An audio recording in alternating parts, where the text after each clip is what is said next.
गोंदिया जिल्ह्याच्या सडक-अर्जुनी तालुक्यात अजित पवार राष्ट्रवादी गटाचे आमदार मनोहर चंद्रिकापुरे यांच्या वतीने कार्यकर्ता मेळाव्याचे आयोजन करण्यात आले असून या मेळाव्याला खासदार प्रफुल्ल पटेल यांनी संबोधित केले। आपल्या सरकारने लाडकी बहीण योजना आणि लाडका भाऊ योजना अंमलात आणल्यामुळे विरोधकांच्या पोटात दुखत असून त्यांना पोटदुखी लागली असल्याचे खासदार प्रफुल्ल पटेल म्हणाले। लाडकी बहीण योजना एकदम यशस्वी योजना आहे, अभिनव योजना आहे। आपल्या भगिनीला 21 ते 65 वर्षापर्यंत हे लाभ मिळणार आहे आणि त्याच्या पुढेही 65 नंतरही बाकी योजनांच्या अंतर्गत लाभ मिळत राहणार। हे आता पोटदुखी आमच्या विरोधकांना झाली आहे।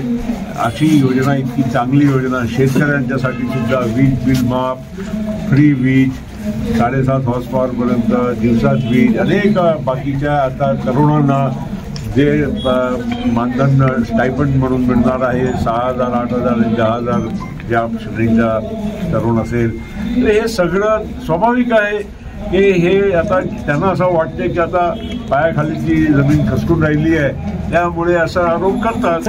आणि एक मी तुम्हाला नक्की सांगतो की महाराष्ट्रामध्ये अजित पवार जे व्यक्ती आहे ते अतिशय फायनान्स विभागाला गांभीर्यानं समजून काम करत असतात। पैसे महाराष्ट्राच्या तिजोरीमध्ये असेल तरच ते योजना द्यायला तयार राहतात।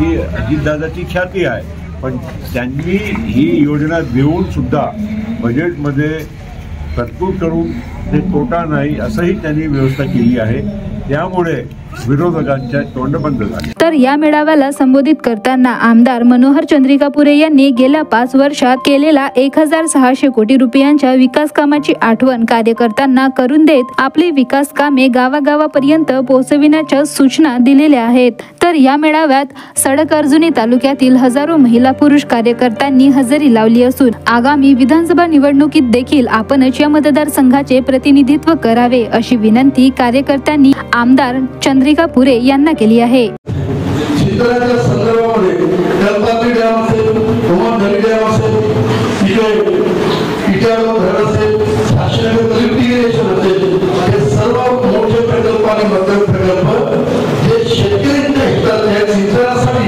शेतकऱ्यांना उपलब्ध व्हावे याकरता अजितदादा पवार जेव्हा या तालुक्यामध्ये सडक 7 मार्च आले होते तेव्हा त्यांच्या समोर हे 5 प्रकल्प ठेवले होते आणि त्यांनी मला सांगितलं होतं की चंद्रिकापुरे तुम्ही ह्या सगळ्या प्रकल्पाची प्रशासकीय मान्यतेकरता आमच्याकडे पाठवा, ही आमची सगळी कामं सुद्धा झालेली आहे आणि जवळपास 195 कोटीची कामं ह्या पावसाळ्यानंतर मंजूर होणार आहे। याकरता शेतकऱ्यांच्या संदर्भात आम्ही एक वेगळी भूमिका घेतलेली आहे। रस्त्याच्या संदर्भामध्ये अविनाश कासेवानी जेवढे कामं सांगितलं तालुक्यामध्ये, मग ओडीएसची कामं असतील, मेन रस्त्याची कामं असतील, मेन रस्त्याची कामं असतील, या एकट्या तालुक्यामध्ये तुम्हाला आश्चर्य वाटेल 150 कोटीची आपण रस्त्याची कामं केलेली आहे। त्याच्यासोबत कधी नव्हे गेल्या 10 वर्षामध्ये कधी 2 पूल सुद्धा कोणी तयार केले नव्हते।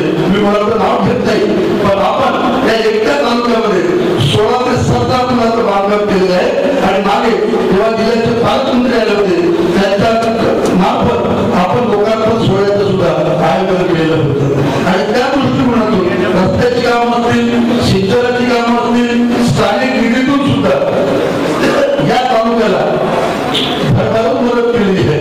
इतकंच नव्हे, या तालुक्यामध्ये आता एक नवीन जे ग्रामीण रुग्णालय आहे, त्या ग्रामीण रुग्णालयाचा दर्जावर आपण करणार आहोत आणि 100 डॉक्टर दवाखाना 72 कोटी रुपयाचा एक सुंदर बिल्डिंग आपल्या सडक-अर्जुनी तालुक्यामध्ये आपण उभी करणार आहोत। लोकसभा निवडणुकीत जी चुकी केली ती पुन्हा करू नका। पंतप्रधान नरेंद्र मोदीच्या विचारांचा खासदार निवडून दिल्लीला पाठविले असते तर माझे हात देखील मजबूत झाले असते। तुम्ही माझी काळजी करू नका, मी स्वतःची व्यवस्था केली आहे, मात्र मला तुमची व्यवस्था करायची आहे। आगामी विधानसभा निवडणुका येत्या 2 ते 3 महिन्यात होत आहेत। आपल्याच आमदार पुन्हा निवडून येणार आहे असे सूचक वक्तव्य खासदार प्रफुल्ल पटेल यांनी कार्यकर्ता मेळाव्याला संबोधित करताना केल्या।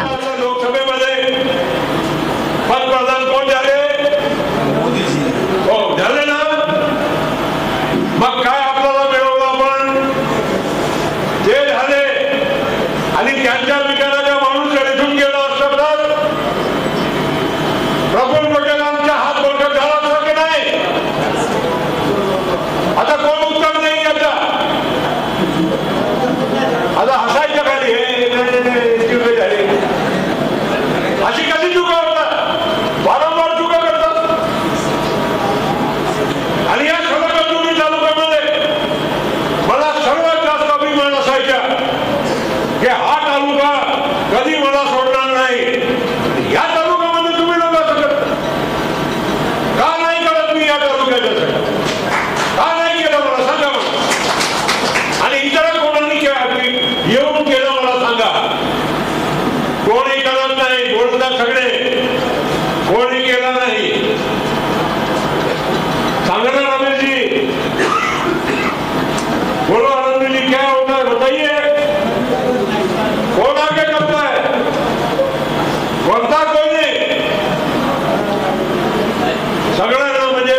भंडारा गोंदिया जिला वासियों के लिए खुशखबर है। अब आपका मनपसंद channel BS crime media news अब आपके केबल नेटवर्क पर, जी हां, अपने केबल नेटवर्क के एशियन चैनल नंबर 13 पर उपलब्ध है। BS क्राइम मीडिया न्यूज पर खेल, राजनीति, क्राइम, साहित्य व अन्य खबरें प्रकाशित की जाती है। हमारे साथ जुड़ने के लिए तथा हमारे चैनल में खबरें, विज्ञापन आदि के लिए संपर्क करें 8669151757 पर।